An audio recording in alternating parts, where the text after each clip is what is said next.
kita mau berbicara tentang dewasa. Nah, ini perkara pasti semua orang tahu, bahkan mengalami, saudara. Persoalan dewasa ini tidak bisa dihindari. Hari, berganti minggu, berganti bulan, berganti tahun. Saudara yang minggu terakhir diberi kesempatan mengucap syukur yang berulang tahun di bulan Mei. Bukankah begitu? Artinya yang belum dewasa akan menuju dewasa. Yang sudah dewasa Anda terus sampai mencapai kedewasaan penuh. Baru kalau sudah dia akan menurun grafiknya menjadi tua dan akhirnya mati. Itulah perjalanan hidup tiap orang di dunia ini. Tapi sore hari ini saya tidak mengupas dari firman Allah tentang dewasa secara umur. Saya juga tidak mengupas kedewasaan dalam arti jasmania ini. Yang bisa kita lihat dari perawaan dan sebagainya. Tapi jelas saudaraku, kitab suci orang Kristen membahas begitu pentingnya kedewasaan ini. Sebab ini hal yang tidak boleh dianggap remeh. Tidak boleh saya dan saudara abaikan. Kedewasaan rohani sesuatu hal yang nyata. Yang dituntut dalam iman Kristen. Yang sangat penting. Ayo kita lihat dulu ayat-ayatnya saudara. Kita baca Ibrani 5 ayat 14. Silakan pembaca firman. Ibrani 5 ayat 14. Mari kita semua perhatikan, baca, dengarkan dan ikuti uraian serta pembacaan firman. Langsung Ibrani 5 ayat 14. Ya. Tetapi makanan keras adalah untuk orang-orang dewasa yang karena mempunyai panca indera yang terlatih untuk membedakan yang baik daripada yang jahat. Nah, berarti jelas jemaat sekalian bahwa kedewasaan ini merupakan perjalanan hidup dalam iman Kristen. Rasul Paulus dalam hal ini tidak terlalu menitik beratkan dewasa secara umur kronologis. Oh, sudah 17 tahun, sweet 17. Lalu dirayakan besar-besaran, ada budaya gitu. Bagi orang Kristen tidak wajib. Habis-habisi duit aja buat apa? Lebih baik dibuat modal kalau bisa usaha kecil-kecilan. Karena tantangan hidup makin nyata, makin berat, makin banyak kebutuhannya. Nah, saudaraku, surat Ibrani pasal 5 ayat 14 ini jelas menyinggung seperti itu. Tapi coba kita tambah dulu ya. 1 Korintus pasal 13 ayat 11. Ayo kita baca.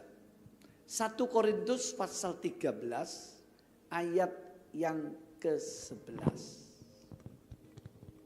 Tetapi jika aku tidak mengetahui arti bahasa itu, aku menjadi orang asing bagi dia yang mempergunakannya. 1 Korintus 13 ayat 11. Itu 12 sudah. Betul?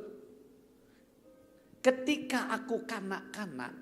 Aku berkata-kata seperti kanak-kanak. Nah, itu. Terus? Aku merasa seperti kanak-kanak. Aku merasa, aku ngomong seperti kanak-kanak. Lu dibahas ini. Terus? Berpikir seperti kanak-kanak. Berpikir seperti kanak-kanak.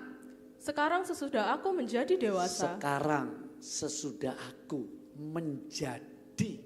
Ini proses ya, menjadi dewasa. Aku meninggalkan sifat kanak-kanak itu. Nah ini, aku meninggalkan, tolong dia, kemana? Aku meninggalkan sifat kanak-kanak itu. Jadi ini suatu problem, ada orang dewasa, tapi sifatnya seperti kanak-kanak. Ada juga kanak-kanak tapi sudah dewasa. Saya dulu waktu mau nikah, umur saya masih berapa ya? 21 kalau nggak salah.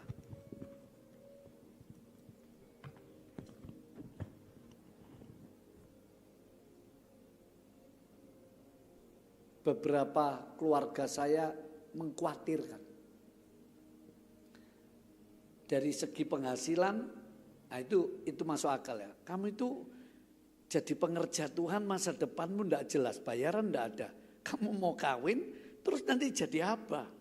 Dan umurmu bukan 35, 30. Tapi jujur saudara, gembala saya tahu. Anak ini masih muda tapi mateng ini. Nah dia setujui. Jadi kalau saudara mau nikah, umur 19 boleh perempuan turut undang-undang ya. Pak Febio 19 undang-undang ya boleh kawin ya. Wanita ya. 21 untuk pria kalau tidak salah. Jadi kalau ini bukan ngajari salah. Kalau orang tuanya nggak bijaksana tetap ditentang nggak boleh kawin secara undang-undang boleh. Boleh tapi jangan kawin lari. Menurut saran kerohanian, kalau orang tua belum setuju, tahan dulu, sabar dulu.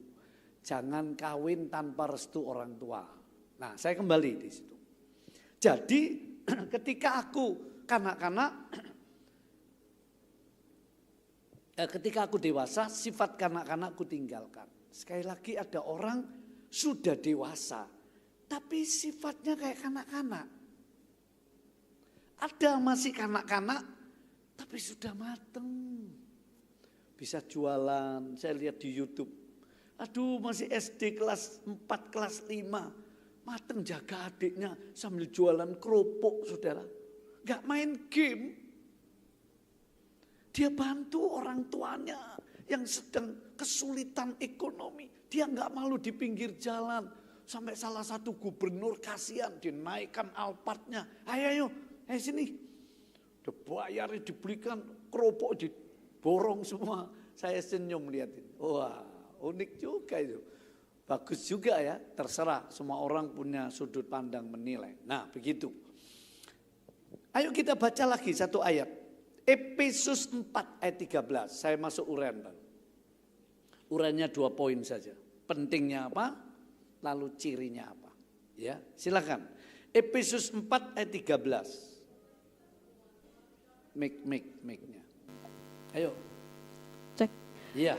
Sampai kita semua telah mencapai kesatuan iman dan pengetahuan yang benar tentang anak Allah, kedewasaan penuh dan tingkat pertumbuhan yang sesuai dengan kepenuhan Kristus. Lihat. Sampai kita semua. Jadi awal-awal saudara jadi Kristen belum dituntut terlalu karena dianggap belum waktunya dewasa. Tapi dengan seiring berjalannya umurmu, lamanya engkau jadi Kristen, dipertanyakan itu. Kita diarahkan, kita dimotivasi, kita ditegur, kita didorong. Supaya mencapai kedewasaan penuh. Bukan cuma dewasa, kedewasaan penuh. Jadi lihat tingkat-tingkat nih grafiknya. Renungkan. Baik dalam hidup secara umur.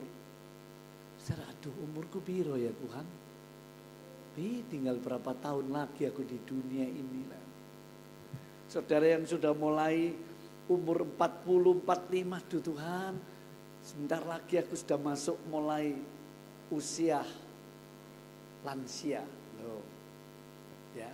Tapi bukan itu, bukan takut keriput, bukan takut nanti ini itu, tapi coba kita sadari secara rohani. Nah, lihat pentingnya saudara. Pertama, pentingnya jadi dewasa rohani. Ini kerinduan Tuhan. Ini kehendak Tuhan. 3 ayat tadi cukup menjadi dasarnya. Baru 3 saja cukup. Kalau aku sudah waktunya dewasa, masa kanak-kanak aku tinggalkan. Dalam surat Ibrani jelas. Orang dewasa itu dia nantinya cirinya ada. Dan kamu sudah dewasa. Harus begitu. Bisa mengerti apa yang Tuhan rindukan, yang Tuhan inginkan. Jadi ini kehendak Tuhan. Kalau saudara dan saya suatu saat mikir apa ya kehendak Tuhan dalam hidupku. Saudara masih cari-cari. Aku melayani model apa ya? Aku mau usaha apa ya? Jualan makanan atau jualan kecantikan atau aku kerja di kantor, saudara cari kehendak Tuhan. Wah, aku pacaran mbak dia ini gini, mbak ini gini, mele-mele bingung. Sore ini yang pasti nggak akan keliru. Kalau saudara dan saya bertanya, Tuhan, apa kehendak-Mu dalam hidupku? Tuhan jawab, jadilah dewasa di dalam Kristus. Jadi penting, saudara. Ini keinginan Tuhan, kerinduan Tuhan dengan maksud yang begitu agung mulia. Nanti kita lihat itu. Jadi pentingnya ini kehendak Allah supaya kita masuk pertumbuhan. Saya pernah saudara dulu masih merintis gereja di Kendang Sari. Ada satu keluarga saya injili, saya bimbing menjadi jemaat. Tapi ada satu anaknya saudara yang waktu istrinya mengandung itu cacat karena ini loh seperti kena anunya kucing, apa itu? Sing bikin kandungan anak dilahirkan cacat. Sudah 11 tahun anaknya. Jadi waktu saya Injil itu sudah umur 10 dekati 11. Saudaraku, kayak bayi. Sedih rasanya. Jangan sampai ya, saudara punya anak sudah umur 15 tahun makan tidak bisa, kayak bukan idiot, lebih dari idiot, menyedihkan. Karena pertumbuhannya nggak normal, otaknya nggak normal, fisiknya nggak, cuma kayak seonggoan daging hidup, tidak bisa apa-apa, saudara. Wah, orang tua, ada satu dokter, istrinya kalau melahirkan anaknya pasti cacat, dia tahu. Tapi karena dia orang Kristen, boleh nggak menggugurkan? Bergumul. Lalu suami istri ini cerita lain lagi, memutuskan, terus enggak harus. Tak terima, sebab membunuh itu enggak boleh. Membenci itu sama dengan membunuh. Seperti tamak sama dengan penyembah berhala. Membenci itu sudah jadi pembunuh. Itu kata Alkitab ya. Jadi karena dia tahu menggugurkan itu membunuh, lalu dia putuskan enggak. Saudara, dengan susah payah sang istri ini merawat anaknya yang cacat. Uang habis untuk biaya.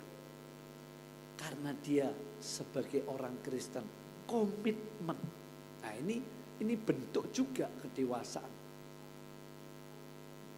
Dia nggak mau, walaupun menderita demi menaati firman Tuhan, dia tetap lahirkan cacat.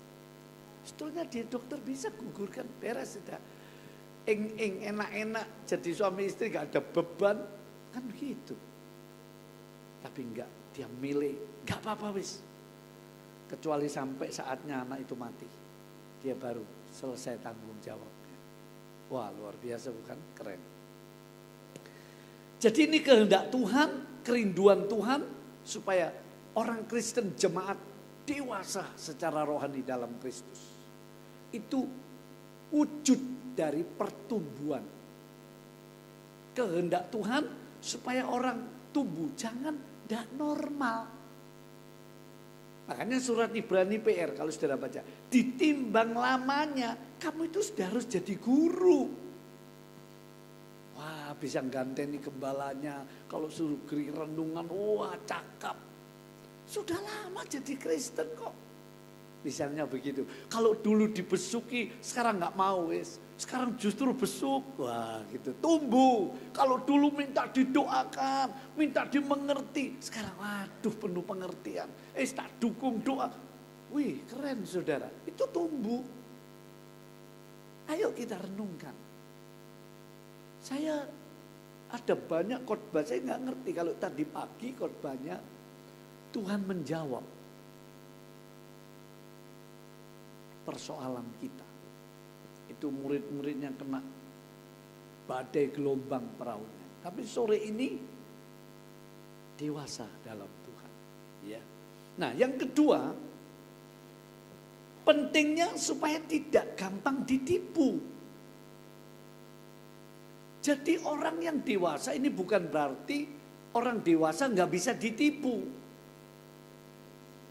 Tapi saya kalau dengarkan radio sambil setir mobil, ada banyak saudara remaja-remaja muda hilang gara-gara chattingan dari itu, terus ditipu, sepeda motornya diambil, wah dibawa lari sampai 3-4 hari nggak pulang-pulang, orang tuanya bingung. Memang orang kalau nggak dewasa pasti gampang ditipu. Wong yang dewasa saja, teman saya ada satu pendeta A, ada orang India kalau orang saya lupa. Dia cuma ngomong, wah ini arloji saya gini, tolong ditukari gini ya, singkat cerita. Wis pendeta saudara ketipu. Untung dia waktu mau tukarkan itu anaknya yang laki, tak lupa. Jangan Pak. Wah kurang sedikit 20 juta amblas. Jemaat saya sekarang sudah meninggal. Yang dulu dia pegawai bank titik-titik. Kayak digendam itu loh saudara. Rumahnya mau dibeli. Wih jelas-jelas kurang dikit dia teng transfer. Tiba-tiba dia, loh kok ini kan harusnya dia bayar rekening kok.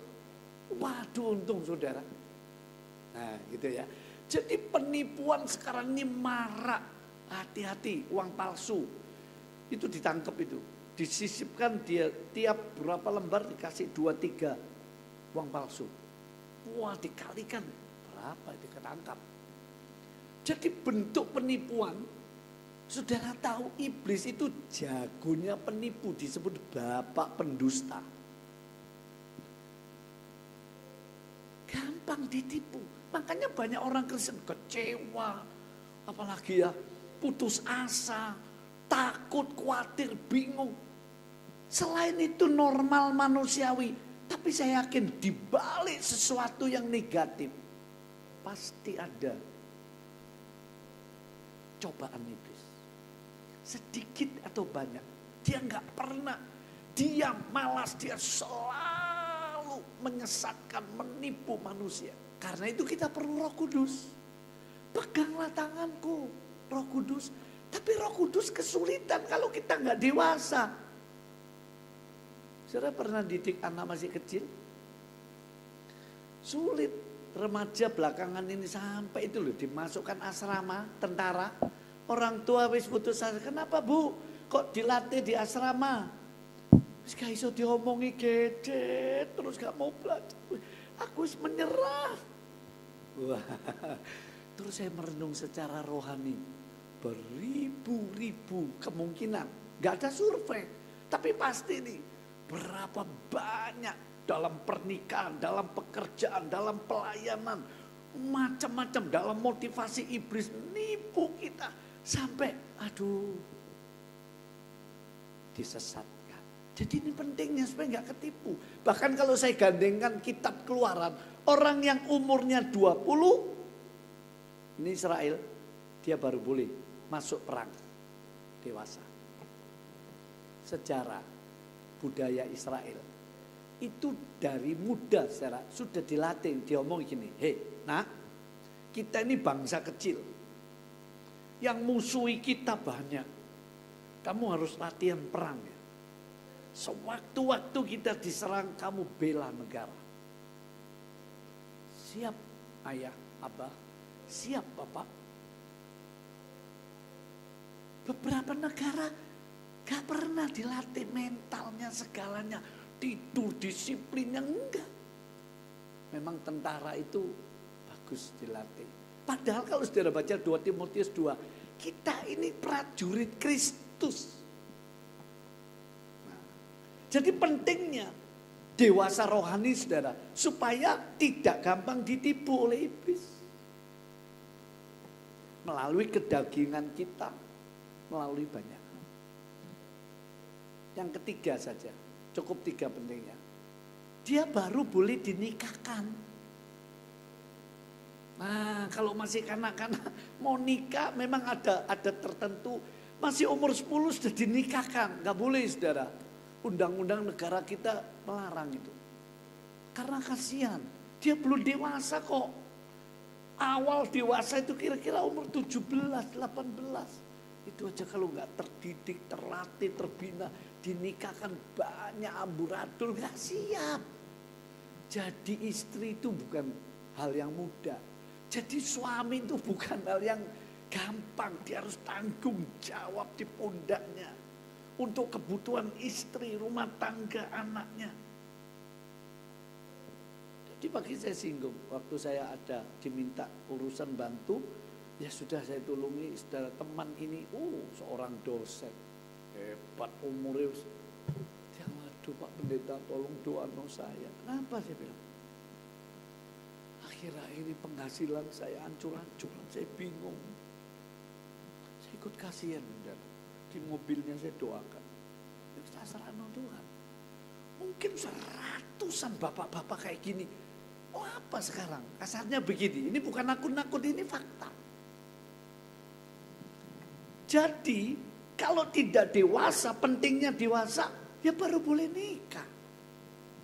Nah pernikahan rohani apa ada Pak Gembala? Ada, hanya ajaran iman Kristen. Kita nanti masuk pesta kawin anak domba. Bukan cuma oleh darah anak domba iblis dikalahkan, dosa kita dihapus, diampuni, kita diselamatkan. Kita akan masuk pesta pernikahan anak domba. Ini yang kata nyanyian, mata yang belum pernah lihat, telinga yang belum mendengar langsung, yang tidak terpikirkan. Itu yang disediakan Allah bagi orang yang mengasihi dia. Nah mengasihi ini kan menunjukkan sudah dewasa baru bisa masuk pesta kawin anak domba. Yang gampangnya dia layak untuk masuk pengangkatan di akhir zaman. Bukan lamanya kita jadi Kristen loh. Gak jamin itu. Bukan banyaknya kita korban, ya bolehlah itu ciri orang dewasa. Ya. Tapi Tuhan saja yang nimbang. Oh ini walaupun baru 3 tahun jadi Kristen dewasa. Itu saya lihat di YouTube Yusuf Roni. Kita ketika hari raya titik-titik. Saudara, dia diparani di selnya. Dia sempat ngomong gini, kalau saya nggak salah dengar kesaksian yang disampaikan. Kamu itu enak ya jadi Kristen. Ibadah, dijemput. Ada makan minum persaudaraan. Aku ini loh jadi Kristen. Dijebloskan penjara 5 tahun. Saya itu bayangkan ya Tuhan, ya oh rasanya. Terus satu hari di suatu keadaan keluarganya itu datang. Kamu sih tetap ngotot ikut Yesus. Warisanmu hilang. Dia bilang enggak apa-apa, ambil saja. Bayangin. Ketika saya di Gayungan nih, Rukiah itu rumahnya ini. Jemur Gayungan Gang 2, saya kontrak di situ, cuma setahun kontrak, habis nikah. Singkat cerita, aduh susah, betul-betul saya susah. Tapi saya nggak mau minta keluarga. Singkat cerita saudara, istri saya Ibu Gembala itu dikasih mamanya itu berlian kayak gini. Mahal, berlian kuno. Emas kuno, berlian kuno yang asli-asli. Belum dijual. Tapi kakaknya sudah almarhum, diminta saudara. Karena pikiran gini, kue dadi pendeta paling kok didol iki mangan wis gini. Lu jangan iki dikei mama. Kowe yel-yelan. Terus saya dengar, saya bilang, "Mam, kayak nomor." Saya ingat ayatnya kitab Kejadian, Abraham ngomong gini. Ketika dia dikasih raja Sodom Gomora, tuh Abraham, kamu itu baik nolong saya, sudah kamu bebaskan kami Raja Sodom. Kan Sodom diperangi sama Raja Kedor Laomer. Sudah baca ya, Kejadian pasal 14. Lalu ditawan. Abraham ini belani dengan pembantu-pembantunya. Bukan dengan pasukan perangnya. Dia cuma pembantu, dia latih Tuhan beserta. Kalah, 5 raja ini kalah. Yang dipimpin Kedor Laomer. Terus dibebaskan oleh Abraham. Raja Sodom, terus Raja Sodom, aduh terima kasih ya. Terus dikasih hadiah. Ayo Abraham ambilin ini.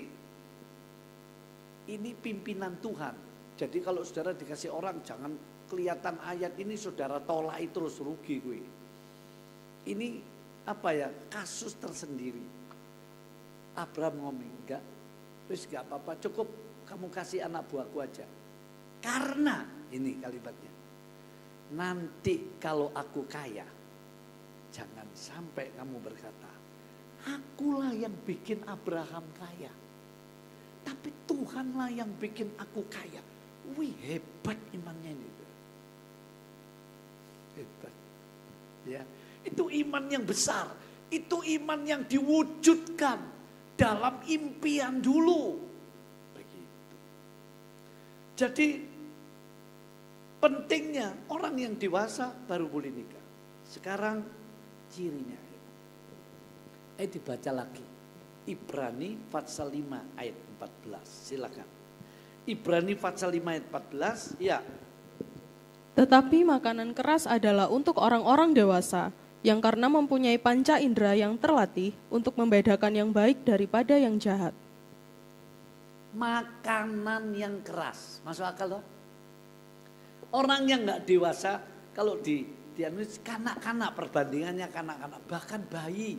Surat Petrus, kamu hendaklah seperti bayi-bayi yang ingin air susu yang murni, yaitu firman pengajaran yang murni. Sebab banyak pengajarannya nggak murni.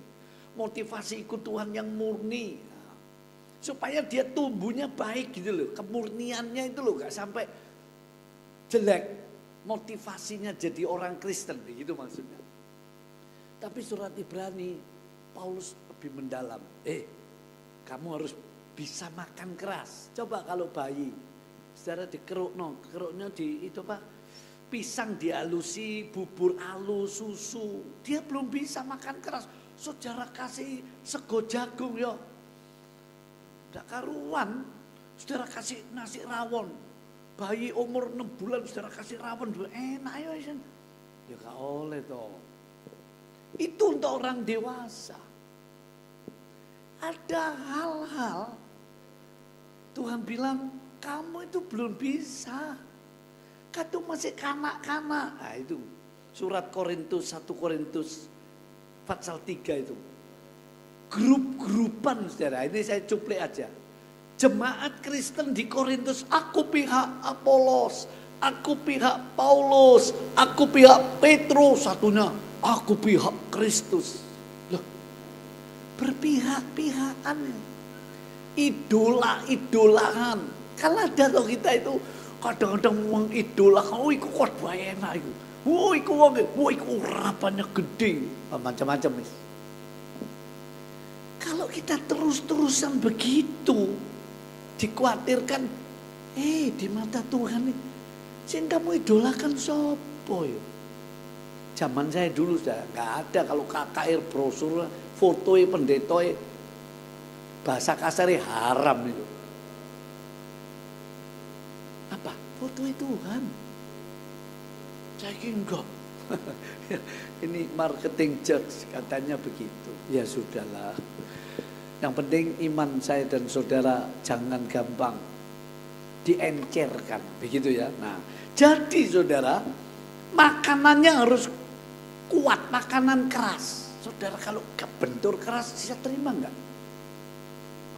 Khotbah keras. Kadang-kadang mungkin makanan keras bagi si A beda dengan si B, beda dengan C. Oh bagi si B, waduh rumahku jarak jauh nang gereja. Tiap minggu sudah berapa tahun dihitung-hitung. Waduh. Ya itu makan keras saudara. Waduh aku lagi pikir-pikir ongkosku tidak piro. Itu makanan keras. Artinya apa? Dia mukul saudara gitu. Kalau saudara korban, ini saya ngomong jujur. Satu hari saudara, kolektor di dompet saya itu ada uang ratusan ribu, 5 ribuan, 10 ribuan. Saya mikir, aku pendeta, khotbah, wah cukup tak 10.000 cukup. Pernah punya pikiran begitu ya. Tapi ada bisikan, itu loh si merah 100 kuarno. Oh iya, bisa. Itu makanan keras. Kan begitu saudara. Apa makanan keras yang sedang saudara hadapi? Mungkin omongan istri. Yang apa ya, cerewet. Waduh, bisa terima. Sering loh, ada banyak hal.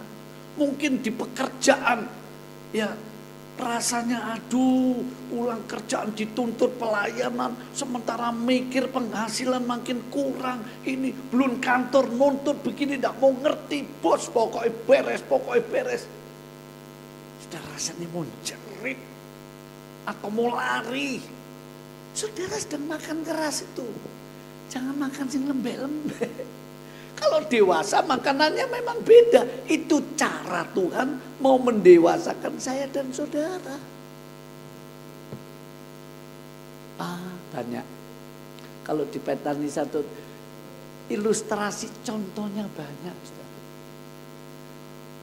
Kalau saudara berhasil, saudara bilang haleluya, puji Tuhan. Tadi pagi saya saksi sedikit.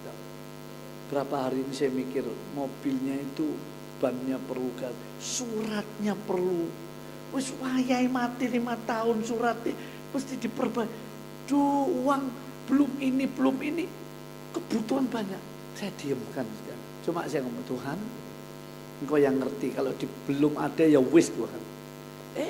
Kemarin dosa kalau ada satu bapak datang, cukup saudara, kisarannya itu mirip di situ. Ya ampun, puji Tuhan. Loh, rasanya senang. Tapi coba sudah doa malam, sudah air mata berlinang, ya sudah Tuhan aku percaya, gak datang. Saudara sedang kena makanan keras. Ngerti ya? Pelayanan wis api-api sih dilokno. Iku makanan keras. Nek dipuji susu, makanan apa ya, kanak-kanak. Kan gitu gampangnya. Halo, ngerti? Mau keras atau mau empuk? Hah? Hati-hati loh sih ngomong keras. Mulai gue dilabrak makanan keras gue loh. Bisa begitu saudara. Tapi itulah cirinya kata Alkitab. Dewasa, makan keras. Nah Paulus di surat Korintus ini jemaat blok-blokan. Padahal Paulus yang dirikan, tapi Paulus tidak mau gembalakan. Paulus panggilannya penginjil, guru, dan rasul. 3 itu. Tapi Tapi dia senggembala, tapi nggak mau. Dia ngerti sudah dewasa. Kalau bukan panggilan Tuhan, aku nggak mau nyampuri. Biar begitu. Saya dulu waktu gereja masih itu Bu Indronya masih hidup, suaminya sudah di rumah bapak itu. Ya Bu, berapa tahun ditinggal suami itu? Berapa tahun ditinggal suami? 42. Roh Kudus melalui saya menangkan suaminya. Suaminya dulu nggak Kristen. Ya, saudaraku,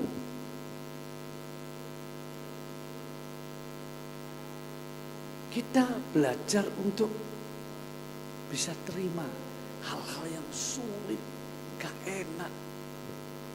Saya harus bisa terima gitu. Kalau saudara belum bisa terima, saudara berarti belum mau makanan keras. Saudara masih ingin makanan-makanan yang terlalu banyak. Contoh khotbah lama, jemaat di sini banyak pendeta muji. Pak Yebta, khotbahnya di gerejamu berapa? Setengah jam loh, sak jam sampai sak jam setengah kuat. Loh, tenan tam, loh, tenan loh. Malah lek kowe khotbah setengah jam dilokno kowe. Guyu dia. Terus iya bener ya. Gak goyang, tetap dirungokno. Entah hati yang gremeng aku gak rawu, pokoknya dia tetap konsen gitu. Iya. Haleluya. Jadi saudaraku itu cirinya. Kedua, cepat. Ya tadi saya singgung blok-blokan, terus macam-macam lah jemaat Korintus. Nah, ini nggak boleh. Sampai ada kata-kata gini, saudara baca di rumah ya, memanfaatkan waktu 1 Korintus 3. Siapa Apolos? Siapa Paulus?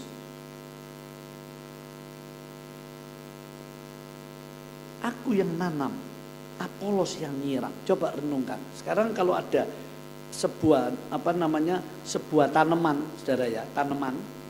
Ini benih. Benih ini kalau enggak ditanam, gimana mau tumbuh? Yang nanam itu penting. Patut dihargai, patut diberi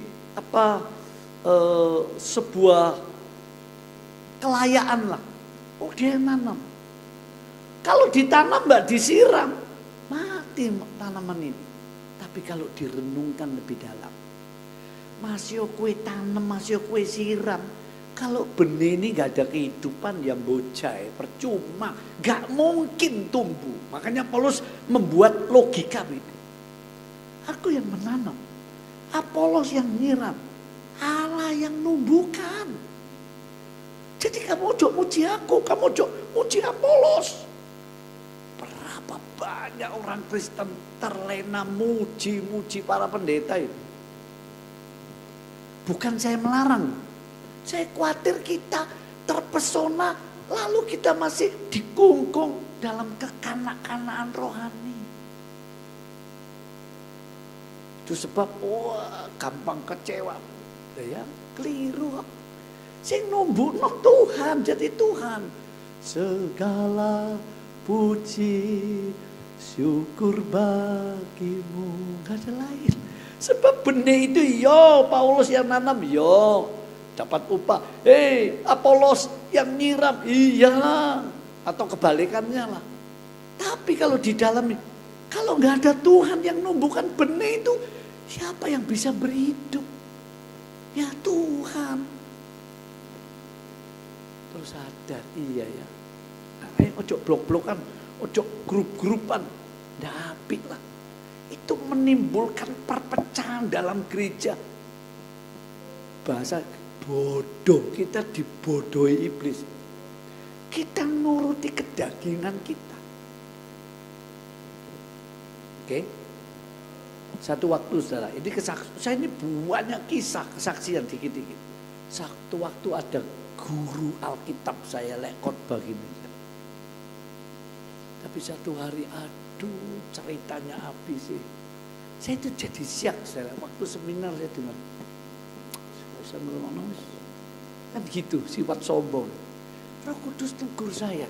Dia kasih cerita. Lihat Tuhan Yesus ngajar. Kalau kamu dengar orang Farisi sekalipun. Selama itu Taurat yang disampaikan. Dengarkan baik-baik. Sejak itu saya berubah. Terus gak peduli aku. Saya disampaikan. Wah. Sehingga saya nggak gampang dalam pelayanan itu jadi terserandung. Memang Alkitab mengajar kita jangan sampai jadi batu sandungan. Tapi kan itu relatif. Tuhan Yesus yang suci kayak ngono jadi batu sandungan di mana-mana itu. Bahkan sampai dia disalib mati itu. Karena dari sudut pandang penilaian yang macam-macam. Ada istri sudah baik-baik, saya jadi bandungan, jadi batu sandungan suaminya. Ada orang tua baik, saya jadi dianggap jadi batu sandungan. Mau apa ini? Nah, karena itu Alkitab menyeimbangkan. Sebisa mungkin jangan jadi batu sandungan. Tapi juga sebisa mungkin jangan gampang terserandung. Coba dibaca. Yehuda pasal 1 ayat 24. Yehuda pasal 1 ayat 24. Yudas. Sebelum kitab Wahyu. Yehuda pasal 1 ayat 24. Tiba-tiba saya ingat ayat ini. Cepat. Ayo. Oke. Ciri kedewasaan rohani, ya. Makanannya harus keras. 2, itu yang pertama. Silakan. Bagi Dia yang berkuasa menjaga supaya jangan kamu tersandung. Nah, kata bagi Yesus yang berkuasa memelihara kamu jangan terserandung. Teman-teman saya kerja, memilih kerja di Pertamina. Saya melayani di sepanjang sendirian. Teman-teman ada yang maaf ya, sampai ada yang jadi dukun. Dulu saya gereja, tidur di gereja, doa malam, main musik. Saya jadi dukun. Satunya wis sekolah Alkitab karena nggak tahan. Yefta, sorry, aku nggak, kenapa? Aku kerja di Pertamina. Apa saya nggak kepukul sudah? Kepukul saya. Tapi saya belajar Tuhan, untuk aku sampai terserandung, tolong Tuhan. Enggak, aku bisa mundur, aku bisa ngilang, nggak jadi pelayan Kristus gitu loh. Maksudnya hanya Yesus yang bisa. Ayo dituntaskan ayat itu. Diulang. Ya. Bagi Dia yang berkuasa menjaga supaya jangan kamu tersandung dan yang membawa kamu dengan tak bernoda dan penuh kegembiraan di hadapan kemuliaannya. Ayo cepat. Dikasih komando. Yang kedua, cirinya apa saudaraku? Punya pengalaman. Orang dewasa itu punya pengalaman. Makanya surat Korintus, dia bukan cuma teori, dia punya pengalaman bahasa roh. Tapi pengalaman dari Roh Kudus tanpa dibimbing kebenaran firman juga nggak lengkap. Juga belum dewasa, hati-hati. Sebab banyak orang Kristen terlena dalam keasikan hadirat Tuhan. Tanpa mau belajar firman itu. Ditanya gimana sih proses lahir baru? Apa itu lahir baru? Gak ngerti. Cuma ngalami tok. Tuh kan tidak dewasa. Orang dewasa itu bisa jelaskan saudara. Dia punya pengalaman. Dia bisa membedakan macam-macam ini. Itu cirinya. Dia berpengalaman. Bisa konseling. Lihat anak yang sudah dewasa. Dia ngerti adik-adiknya dimandikan. Saya dulu ketika masih anak-anak kelas berapa itu? Kelas 5, 4, 5 SD. Bisa cuma layangan, tarung, ngentek doa mama, tak buat nonton bioskop, judi, macam-macam. Ketika saya mulai kondisi ekonomi keluarga saya aduk, terus saya seumur berapa itu? 16 berapa? Saya itu ikut bibi saya masrak sambil belajar. Dikasih makan, keluarga saya malam nunggu. Tidak ada makanan, cuma bubur, mie kecap. Saya makan di rumahnya bibi, dia buka depot es campur enak saudara. Empal itu tak kantongi. Terus saya ngomong, "Ma, ini buat yang lain disuir-suir ya." Kok mau gitu loh? Kok mikir lo gak egois banget gitu? Karena mulai dewasa. Saya pernah mikirkan gereja ini, pekerjaan Tuhan di tempat ini, perjuangan, pergumulan gembalamu. Misalnya begitu ya. Keuangan gereja, Orang dewasa punya pengalaman, pengertian. Bahkan masuk dalam poin ketiga cirinya. Tanggung jawab. Kalau dikasih tugas. Nih. Tanggal 28 saya suruh khotbah. Kongres Jawa Timur. Loh, saya bilang, ngapain saya? Supaya yang khotbah. Siap. Pokoknya disuruh siap. Sudah disuruh khotbah. Jalur sumbangan. Biasanya khotbah kan oleh kolektor ya Bu Sari ya. Iya Bu. Makanya banyak pendeta kolektor titik harap. Coba secara ngundang kayak orang atus gak teko meneh. Golek WL kok tirsangil gratisan ya no. Saya di Jakarta itu loh, saya dengar teman-teman no tari PKB Saudara. Saya pikir kapan ono rapat pendeta khotbah ditaripi kapan? Wah kalau pendeta ini Pak Yopta minimal 10 juta, ada yang 20 juta. Ya ampun. Saya pernah khotbah di suatu tempat. Gereja itu masih kecil Saudara. Om gini, ya datang itu bukan hari Minggu ya, saya datang masih ngontrak Saudara. Saya khotbah, wah jemaatnya masih pira itu. 12 orang. Wah, 12 orang pindahan gereja iki gak ngerti. Saya kan bawa Mercy yang lama. Jadi ada enaknya nggak Mercy itu aman, mau dicongkel-congkel susah. Saya beritahu sedikit. Buatan made in Jepang 10 menit amblas semua itu waktu retreat di Nongko Jajar 10 mobil dalam hitungan 15 menit amblas kabeh dashboard TP. Jadi masuk, waduh seminar gitu, hamba-hamba Tuhan. Amblas kabeh L300 tutup, amblas kabeh dibuka gampang. Mercy setengah mati, nggak bisa. Tingkat keamanannya tinggi. Nah begitu ya. Saya bawa mari khotbah, saya sudah tahu, Pak maaf loh, enggak ada, enggak apa-apa, saya bilang. Mau pulang disalami terima kasih, terus pemimpinnya, Pak Yefta listrik itu durung bayar. Kaget, terus maksudnya apa? Ini belum bayar. Nah coba, metu Saudara, duit tak eman amblas. Berapa? Ya 400 Pak. Gini. Ya wes. Ini bukannya mau pamer. Ini menunjukkan ada tanggung. Dia kan ya butuh. Kalau nuruti kebutuhan saya enggak selalu ada. Ayo belajar tanggung jawab. Orang dewasa itu ngerti tanggung jawab. Adiknya ditulungi. Suami yang ngerti tanggung jawab bukan cuma kendo. Iki lho duit ke blonjo. Istrinya gak kuat dicuci no, diewangi, dipelno. Terus luas. Orang yang gak mau tanggung jawab dioper-oper no. Nah tanggung jawab itu juga ciri orang dewasa. Tanggung jawab belajar, tanggung jawab macam-macam. Terakhir. Wah ini makanan susu ini. Saya dimeniti ya gak apa-apa wis. Terakhir Saudara. Ciri orang dewasa apa? Dekat. Makin lama makin rindu dekat dengan Tuhan. Siapa di Alkitab? Injil Lukas pasal 2. Sebelum Natal terjadi, Simeon dan Hana setelah suaminya mati umur 27 tahun sampai umur 84 gak 6 itu. Hana memilih tidak mau menikah lagi. Siang malam dia puasa di bait Allah. Simeon terus jadi nabi terus sampai tua.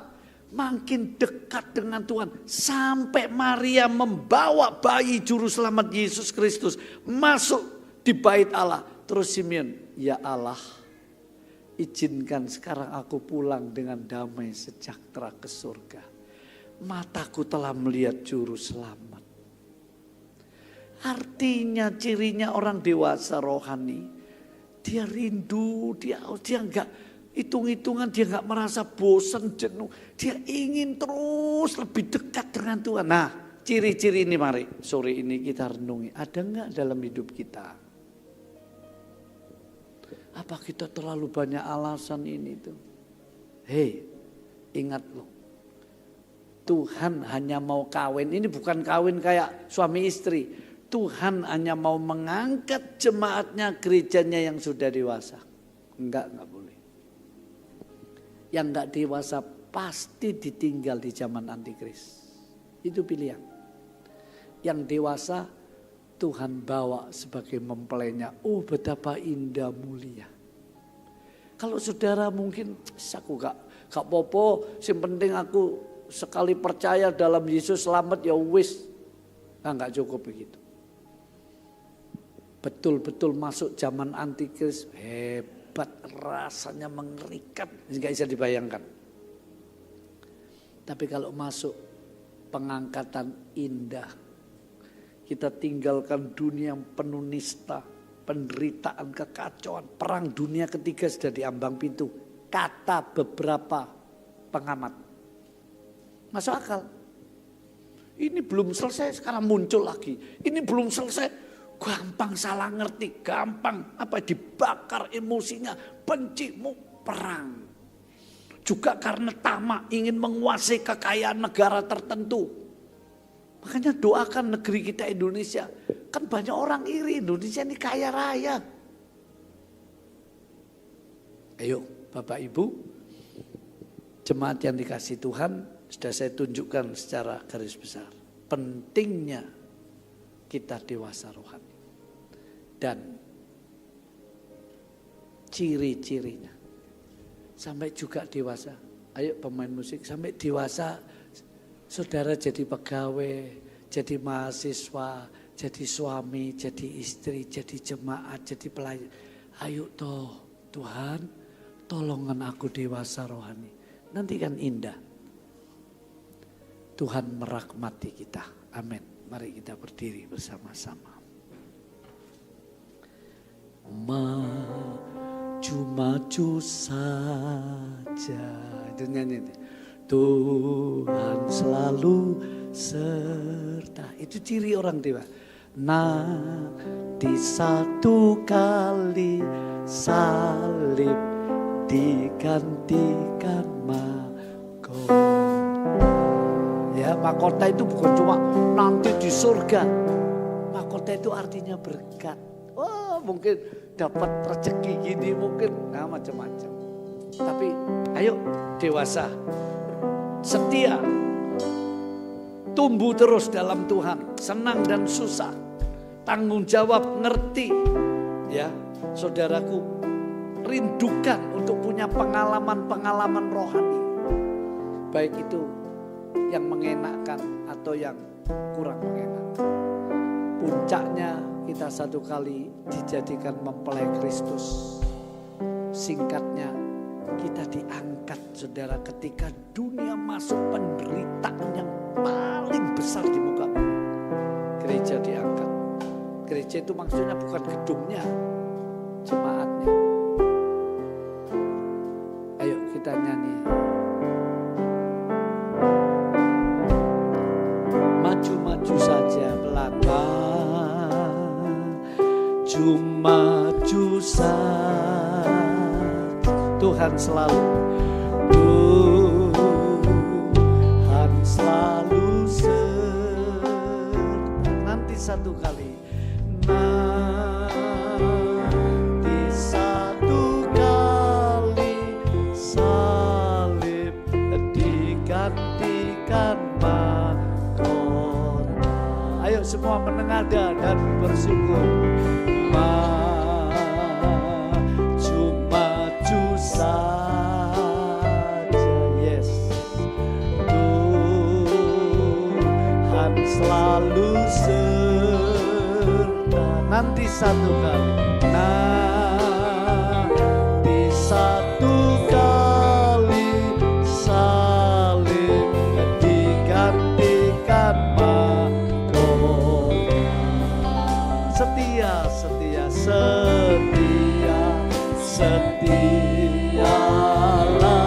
setialah sampai mati. Setialah sampai mati.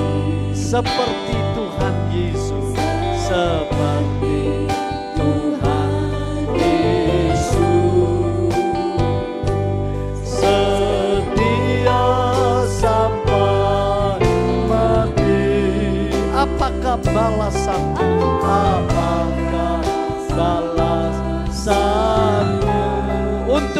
kasih setianya, kasih setianya,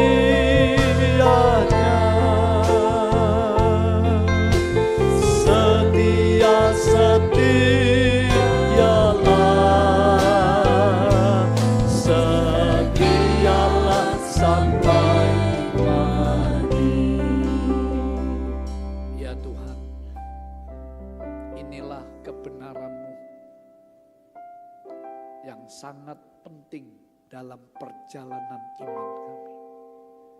Ampuni Tuhan, seringkali kami tidak mau dibawa menuju kedewasaan. Kami terjebak dalam kekanak-kanaan rohani dari tahun berganti tahun. Sore ini Tuhan, bicaralah di setiap hati supaya mereka mau menjadi dewasa. Pahala sedang menunggu kami. Rencana Allah yang agung mulia mempersiapkan kami yang dewasa rohani. Tolong kelemahan kami, tolong kebodohan kami, tolong kekerasan hati kami. Tuhan, mari bawa kami oleh roh dan firman dari satu kebenaran kepada kebenaran yang lain. Berkati jemaat yang sudah menyambut firman-Mu dengan sukacita, baik yang di gereja maupun yang di rumah-rumah. Meteraikan Tuhan dalam hati dan pikiran kami semua. Kami mengucap syukur di dalam nama Tuhan Yesus Kristus. Yang percaya katakan amin.